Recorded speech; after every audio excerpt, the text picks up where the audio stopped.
I guess at about 16, ended up making my first international trip and went to Berlin for the World Aquatics Championships.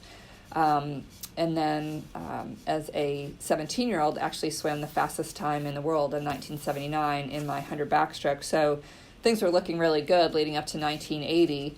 And I felt like my chances were very good of making the team. Sometime, I guess around January, we started hearing rumors that the United States might boycott because the Soviet Union had invaded Afghanistan.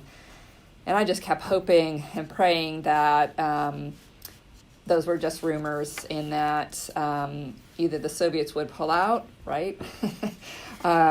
Or that the president would not make that decision, or ultimately the Olympic Committee would not make that decision, so we'd have the chance to compete. And I'll be honest, there are a lot of things that started going through my mind, and not to be unpatriotic, because I certainly think that the president has the right to make those decisions, and when people's lives are at stake, just as the Afghan people's lives were at stake, sometimes you have to make sacrifices. But I was trying to think, I live in Buffalo, New York. I'm very close to Canada. I wonder if I could quickly get Canadian, I could become a Canadian, which of course they boycotted as well, so that wouldn't have done me any good. But I was trying to find every which way. Someone asked me, well, could you have gone sort of as an individual? I don't even know if that was an option or not, but I can't imagine trying to make my way to Moscow as an 18-year-old and navigating, trying to get to and from the pool, etc. But it was really devastating. I had actually taken additional classes my junior year in high school, doubled up some my first semester of my senior year so I could graduate a semester early from high school so that I could actually continue training and focus just on training and not be distracted by other things.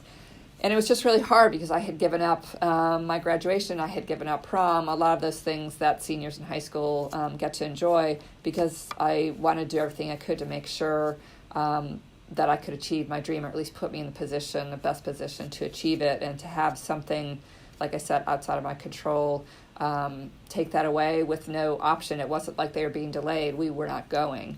And that was really, really hard. And I remember, I think it was the local newspaper had interviewed my family and me, and, we expressed our disappointment, but certainly not in a disrespectful way. But we got a couple of calls from people saying that we were communistic because we weren't in support of the president's decision, and I had no idea what all that meant. I'm 17 years old, so it just was really, really hard, because as we all know, the Olympics come every 4 years, and so to have that dream squashed at that point just made me very sad. But the good thing was I was 17. I was going to be going to college to UNC, and so I knew that I would hopefully have another chance in 4 years, assuming everything still went well. I actually pulled out this picture. We did get to go to Washington, D.C. I don't know if you can see this, but yeah, I can. So I'm shaking the president's hand. I'm not sure what was going through my mind, but it probably was not, I'm so glad to meet the president right now. But I still feel like I'm an Olympian. I feel very proud that I would have had the chance to represent my country. The neat thing is that my father was a swimming official and had actually disqualified me in my first race as an 8-year-old. And to the day that he passed away, I argued with him that I didn't roll over on my stomach before I got to the wall, and he shouldn't have disqualified me. But he ended up actually being the turn judge in my lane for the 100 meters backstroke at Olympic trials. So it was really a fun experience to have him down on the pool deck and be able to see me up close in person actually make the Olympic team. So that was a really special moment despite everything else. But, it's a tough thing when you sacrifice so much and then have that pulled away seemingly so quickly. But, again, it's one of those life lessons that it's okay to grieve, to be disappointed, to be angry, but at some point you need to look at the fact that it's about the journey. It's not about just that one specific thing, and heal and show people that